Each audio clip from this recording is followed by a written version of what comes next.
आज बापांकर दशम श्राद्ध सकाଳେ ଆମେ ବାପାଙ୍କର ଶ୍ରାଦ୍ଧ ପାଇଁ ଘରେ ପୂଜାପାଠ କରାଯାଇଥିଲା। ଦୁଇଟାରେ ଭଜନ କୀର୍ତ୍ତନ ହୋଇଥିଲା ଏବଂ ସନ୍ଧ୍ୟାରେ ସତ୍ୟସାଇ ବାବାଙ୍କର ସତ୍ସଙ୍ଗ କରାଯାଇଥିଲା ଏବଂ ଶେଷରେ ବସ୍ତ୍ରଦାନ କରାଯାଇଥିଲା ଏବଂ ସମସ୍ତ ସହଯୋଗରେ ମୋ ବାପାଙ୍କର ଦଶମ ଶ୍ରାଦ୍ଧବାର୍ଷିକ ଉତ୍ସବ ବହୁତ ଆନନ୍ଦରେ ପାଳନ କରାଯାଇଛି। ବାପାଙ୍କ ବିଷୟରେ ମୁଁ ଯାହା ତ କିଛି କହିଲେ ବହୁତ କମ୍ ପଡ଼ିଯିବ, କିନ୍ତୁ ମୋ ବାପା ବହୁତ ପରିଶ୍ରମୀ ଆଉ କର୍ମଠ ଲୋକ ଥିଲେ। ତାଙ୍କ ଆଶୀର୍ବାଦ ଓ ତାଙ୍କ କର୍ମ ଯୋଗୁଁ ଆମେ ଆଜି ବହୁତ ଯେ ଯାହା ବାଟରେ ଭାଇ ଭଉଣୀ 6 ଜଣ ଯାକ ଯେ ଯାହା ବାଟରେ ଉନ୍ନତି କରିଛୁ। ଆଉ ସେ ଜଣେ ଗୀତିକାର ଥିଲେ ମଧ୍ୟ ସେ ଭଜନ କୀର୍ତ୍ତନ କରନ୍ତି।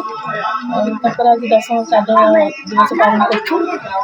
ଏଇ ଅବସରରେ ଆମ ଭାଇ ଭଉଣୀ ସମସ୍ତେ ମିଶିକି ତାଙ୍କ ଶ୍ରାଦ୍ଧ ଦିବସଟା ତାଙ୍କ ଆଶୀର୍ବାଦ ଥିବାରୁ ଭଗବାନଙ୍କ ଆମେ ପାଳନ କରୁଛୁ।